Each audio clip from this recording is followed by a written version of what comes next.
come to Copenhagen next month. Denmark will take over the EU presidency after Poland, and we do so in a very defining moment for Europe. As you all know, Europe is facing challenges on a historic scale. There's war on our continent. The geopolitical realities are changing, and we are facing challenges from mass migration, climate change, and global competition. To be very short, Europe faces the greatest challenges in generations.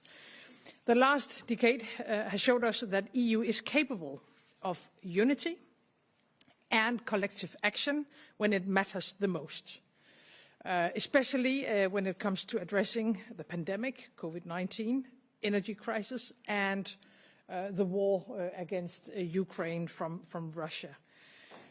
I think we have been able to find solutions to make Europe prosper, and to continue that, we have to work even more closely together. We need strong and honest relations between our countries and between the institutions that bind us together. And in this context, the European Parliament is, of course, a very important player. I'm therefore happy to have had you, Roberta, and the European Conference of Presidents for a meeting this morning. I think we had a good and a very frank discussion about different matters and our priorities for the next 6 months. I would like just to highlight two things from today's meeting. First, we must speed up our processes so our decisions can be translated into action. And we have to focus on our priorities, find solutions to our common challenges caused by migration, high energy prices, and most importantly, we have to strengthen our support to Ukraine. All of this have the same common goal. We have to make a strong and safe Europe. It has been a pleasure having you here today. I'm sure that we'll have a good and close cooperation, and I look forward to the next half a year. And with these few words, the floor is yours. Roberta, welcome. Thank you. Thank you so much. Good morning. Let me first thank you, dear Prime Minister, dear Mette, for the invitation and for this opportunity for the Conference of Presidents of the European Parliament to visit beautiful Copenhagen. As of 1st of July, Denmark will indeed be leading the Council of the European Union, and this presidency could not come at a more critical time for Europe. For the coming 6 months, in fact, we will rely on Denmark to lead the way, and I welcome your focus on strengthening our security, our competitiveness and democracy. In fact, today's meetings that we've just had with the Prime Minister and her team, the Danish government, later on with Folketinget, will allow us, in fact, to hit the ground running as from the 1st of July.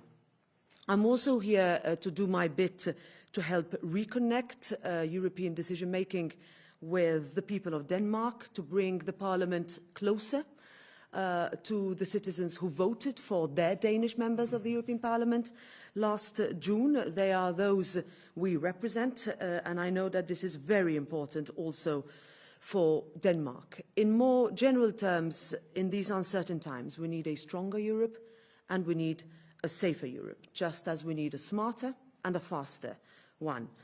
The time for geopolitical outsourcing is over. We must take responsibility for our own security, and that starts with Ukraine, as Ukraine security is Europe's security, and Prime Minister had also the opportunity to see the broad majority of the European Parliament group representatives who are completely aligned on this. In fact, Denmark has understood this challenge and will be perfectly placed to move Europe forward in our continued support for Ukraine, in strengthening our own capabilities and capacities to protect Europe. Last point, a strong and safe Europe also needs a strong and smart economy to make the investments that we need. And to do this, we must reform. We understood that in the European Parliament. We must simplify by cutting red tape and lowering the administrative burden for companies. We need to unlock capital. We need to make full use of our single market. In short, we need to support innovation. We need to make sure our businesses, no matter how small or large they are, can grow and pass the message that Europe is open for business. And with Denmark as home to so many successful companies in the driving seat, and also with your leadership and drive, dear Mette, I'm sure that the upcoming presidency will be a resounding success if we work together, and when we will. Thank you. And now we will open the floor for questions. TV2.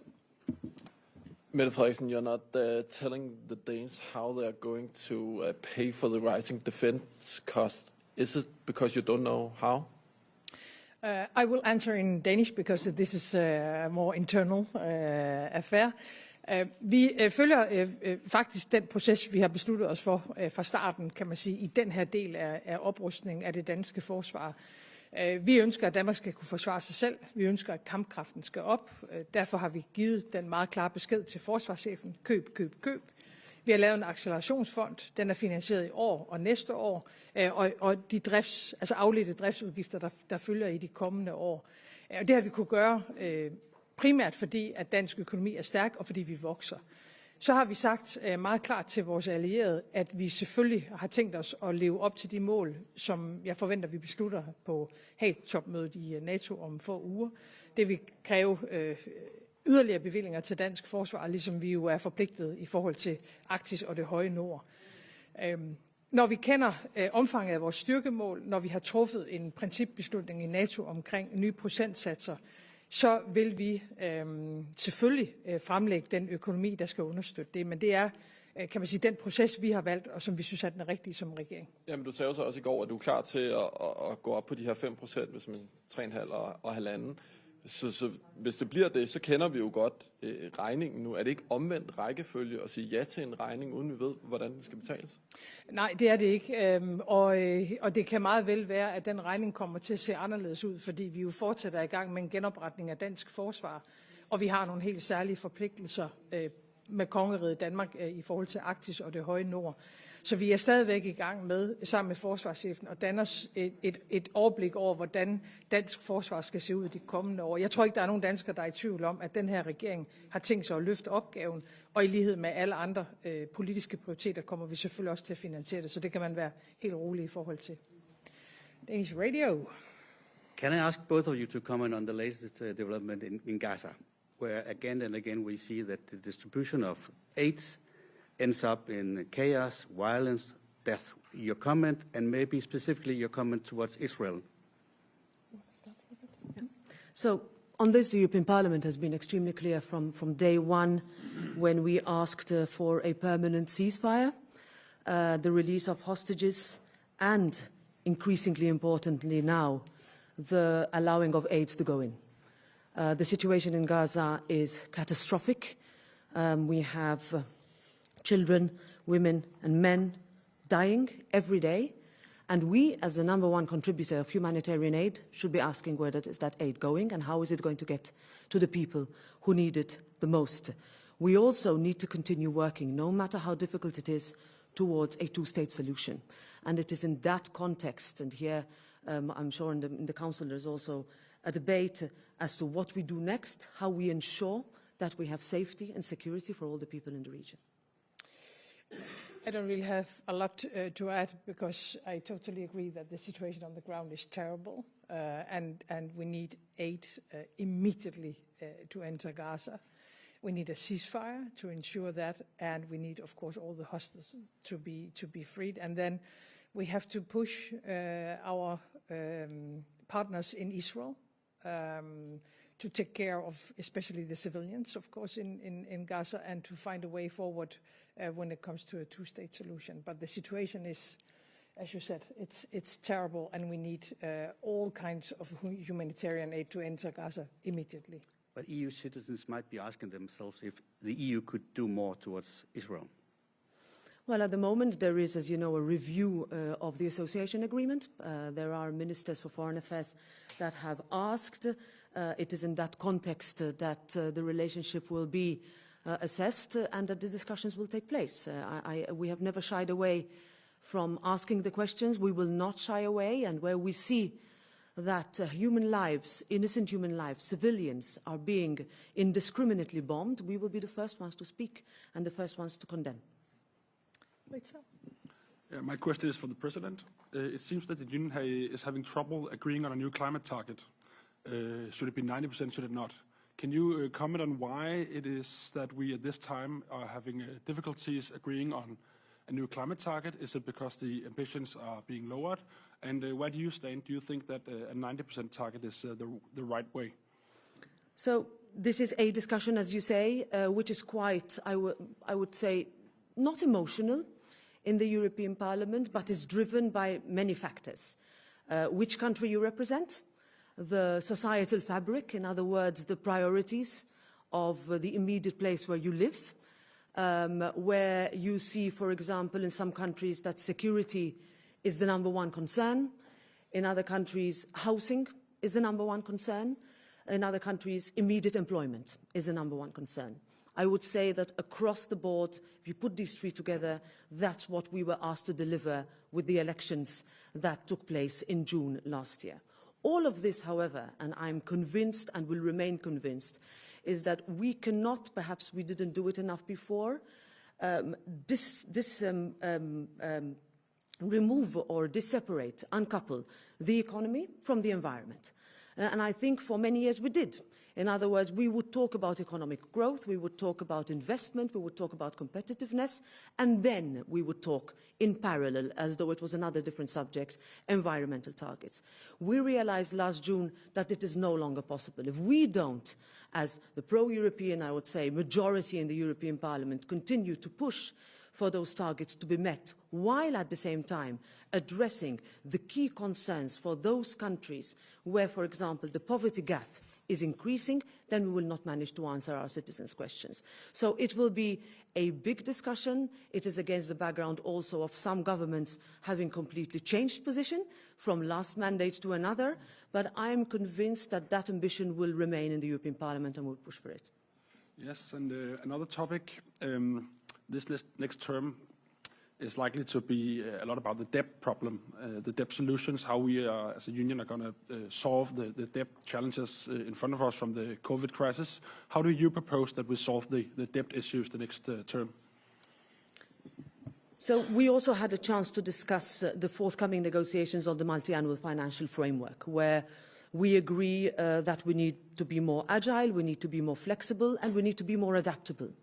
The world today is completely different to how it was when we negotiated the last multi-annual financial framework. What we've also learned, both in the pandemic and after Russia invaded Ukraine, is that we need to be more flexible in the way funds are used for the immediate priorities that our citizens want us to use. It could be also with reference to natural disasters, catastrophes, geographic ones, climate ones that take place usually towards the end of summer, where you see year on year that we do not have the financial capacity to redress that. We have been asking as a parliament for questions, I would say, on payments on how to repay Next Generation EU. I think when we see how much of the amount was allocated, with how much of the amount has been spent so far, we would say we need a serious understanding and examination country by country of where that money went. And where that money did go, how are we going to pay it back? That is why we have pushed for a long time on the question of own resources. Controversial, different countries have different positions, but we see that if we do not, at the same time as we increase our common debts, come up with new ways, no matter how innovative, unprecedented they are, to refinance so that we do not only leave debt to our next generations, then we will not be answering the most important question that we will have for the next 5 years. Sanavas from Bloomberg. Now you're talking about the EU's long-term budget, which we will start talks about during Denmark's EU presidency. Question for you, Mette Frederiksen. I mean, Denmark during the last negotiations were kind of grouped together in these like frugal nations, and I just wanted, do you still label yourself or Denmark as a frugal nation, and what is your stance on potentially expanding the next budget? And for you, Roberta, METSOLA, how do you see scope for the EU European stakeholders coming together and agreeing on potentially a bigger budget in the next long-term 7-year framework? If I start, we had last time we had a leading role in the Frugal Four. Next time we'll have a leading role in another group because things have changed and the world is changing rapidly, and we have to find the right answers to all these challenges in front of us. For me, the most important thing is to rearm Europe. That's my starting point, and that's my conclusion in all discussions. Because if Europe is not able to protect ourselves and to defend ourselves, then it's game over at some point. So rearming Europe is for me number one. And because of that, then all other priorities and all other principles and discussions have to be taken after deciding and taking the needed decisions on how are we going to rearm ourselves. And for me, the latest point will be 2030, and we are running out of time because of Russia's behavior.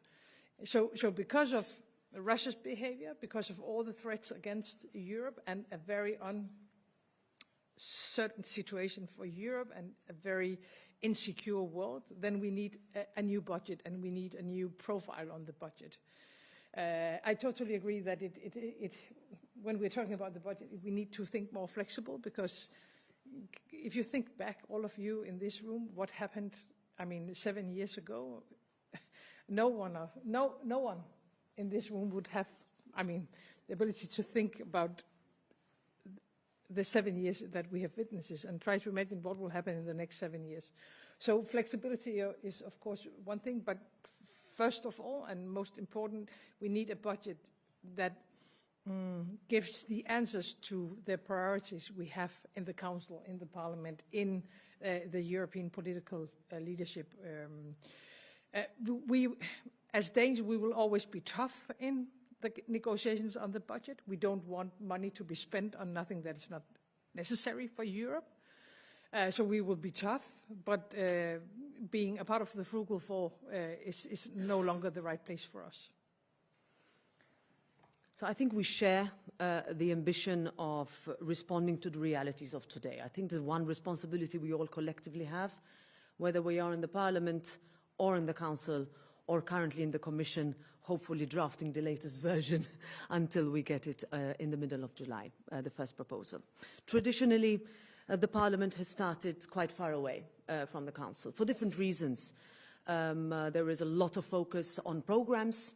We focus on agriculture, we focus on youth, we focus on research, we focus on making sure that our social realities are kept also at the focus of what we do. Why do we say this? Because this is what the citizens ask from us, and in a way they expect us to come to the table with that standpoint. Having said that, we understand that a budget like we had before, with the construction as it was before, is not workable.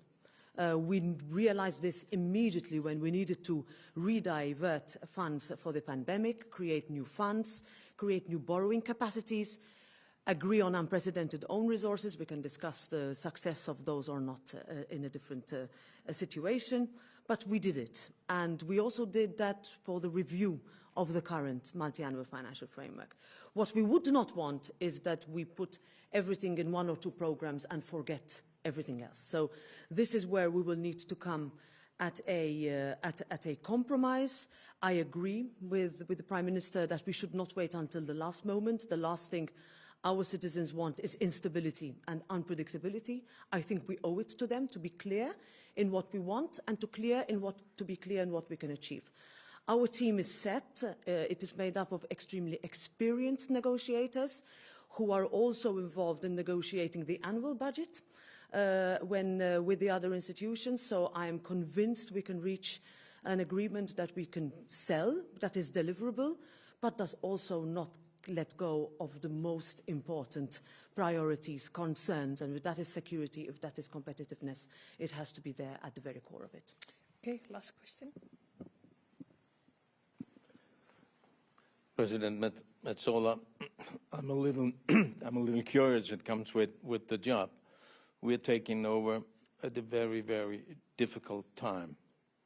Would you here today have one or maybe two very, very good advice to give Denmark before we are taking over on the 1st of July? That's a tall order. This is the 8th presidency, I think, that Denmark is hosting since 1973, so there is a lot of experience here. But I can tell you how, after years of being a member of the European Parliament and before working in government, so in council, that we've always looked to Denmark as being the pragmatic consensus builder around the room.